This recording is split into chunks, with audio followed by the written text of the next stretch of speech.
Hello students, एडुबिला point channel में आपका स्वागत है। आज हम करेंगे क्लास 10 की वर्कशीट नंबर 86 और इस वर्कशीट में हम लोग हिंदी के व्याकरण मतलब पद परिचय को जानेंगे।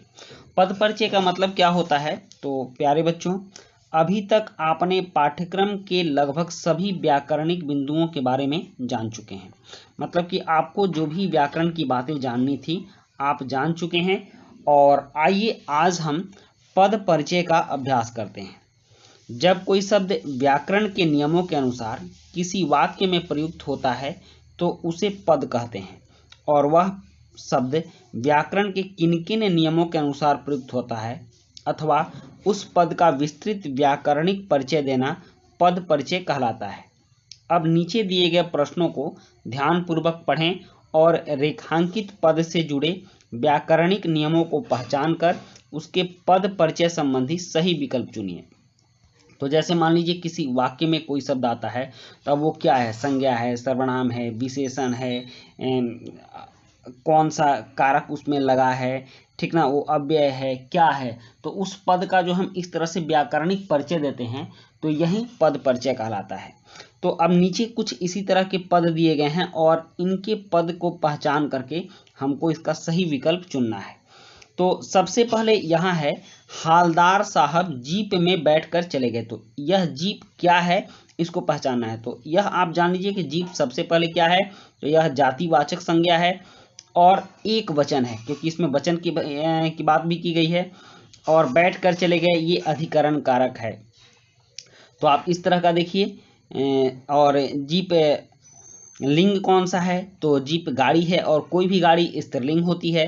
तो यहाँ आप उत्तर घ पर ध्यान दीजिए कि जातिवाचक संज्ञा, एक वचन, स्त्रीलिंग, अधिकरण कारक, बैठकर, यहाँ में जो चिन्ह है ये भी अधिकरण कारक का है। तो अधिकरण कारक, बैठकर चले गए, क्रिया का अधिकरण कारक। तो इस तरह से इसका उत्तर घ होगा। उसके बाद अब दूसरा पद देखते हैं, बाल गोविंद भगत का संगीत जाग रहा है।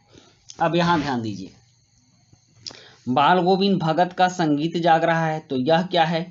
जाग रहा है इसका मतलब यह पुल्लिंग है, सॉरी, हाँ यह पुल्लिंग है। और यह क्या है? कौन सी क्रिया है? तो इसमें आप देख लीजिए कि एक चीज पुल्लिंग पकड़ाया तो इसमें स्त्रीलिंग है इसलिए यह नहीं होगा, इसमें भी स्त्रीलिंग है इसलिए यह नहीं होगा, और यह जाग रहा है वर्तमान काल में है और यहाँ भूतकाल दिया गया है तो यह तीनों नहीं होगा। तो जब यह तीनों नहीं होगा तो निश्चित है कि यह तीनों होगा। यह सकर्मक क्रिया है, यह पुल्लिंग है, एक वचन है और वर्तमान काल है। तो दूसरे का उत्तर होगा क। अब देखते हैं नेक्स्ट, हलवा। वाह, हलवा तो बहुत ही स्वादिष्ट है। तो इसमें क्या होगा? वाह क्या है? वाह एक अव्यय शब्द है। तो अवयव शब्द और इसके साथ ही यह विस्मयादि बोधक भी है और हर्ष सूचक है, लेकिन यहाँ शोक सूचक है, यहाँ भी शोक सूचक है, और यहाँ संबंध बोधक कहा है तो यह नहीं होगा। इसलिए इसका उत्तर ग होगा, अवयव होगा, विस्मयादि बोधक और हर्ष सूचक होगा। तो हम इसमें ग लगाएंगे। अब नेक्स्ट है चौथा, हम विद्यालय जाते हैं। तो हम विद्यालय जाते हैं तो क्या होगा? ये हम पुरुषवाचक सर्वनाम है और हम क्या है? हम उत्तम पुरुष है और पुल्लिंग भी है और बहुवचन है और कर्ता कारक है। तो इसमें उत्तर इसका ख होगा कि हम विद्यालय जाते हैं।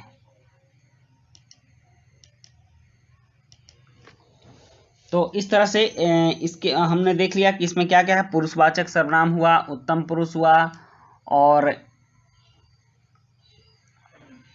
पुल्लिंग हुआ, बहुवचन हुआ, कर्ता कारक हुआ। तो इसके पद को हमने पहचान लिया, यह हुआ ख। अब है नेक्स्ट, रीना 10वीं कक्षा में पढ़ती है। रीना 10वीं कक्षा में पढ़ती है तो यह क्या है? 10वीं कक्षा में पढ़ती है तो यह संख्यावाचक विशेषण है, ठीक, और स्त्रीलिंग भी है, एक वचन भी है, और यह कक्षा क्या है? तो कक्षा विशेष है क्योंकि यह विशेषण की विशेषता बताता है। तो इसलिए इसका उत्तर ग होगा, संख्यावाचक विशेषण, स्त्रीलिंग, एक वचन और कक्षा विशेष। तो बच्चों आज के वर्कशीट में आपने पद परिचय जाना और इसी के साथ ये वर्कशीट कंप्लीट होती है। मिलते हैं नेक्स्ट वर्कशीट में। Thank you.